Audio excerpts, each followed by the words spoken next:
Hey everyone, in this video I'll be showing you how to solve the issue createStore is deprecated. So I'll be getting this error when you import your createStore from Redux and use it in your React project.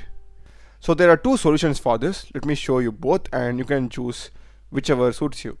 So the first solution is going to be you have to import legacy createStore from Redux. So this solves the issue. So I'll just copy this. You can just pause the video and type this out and just replace this line.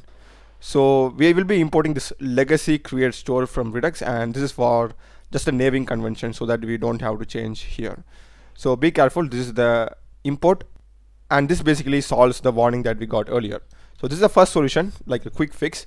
And in case if you don't want to use the legacy createStore also, you can just do a npm install of this Redux JS /toolkit. We can do an npm install of this, and after that you will import configure store from Redux JS toolkit. So rather than create store, you need to use this configure store. So this is like adding a new library, and you can choose any one of these. And I guess for me the first method works fine. Yeah, I didn't get any errors when using it, so you can just go with the first method in case if you don't want to install a new package or something. Yeah, I hope you have found this video useful, guys. Do check the playlist of my channel. There are a lot of videos in programming and AI tools. Subscribe me. Thanks for watching.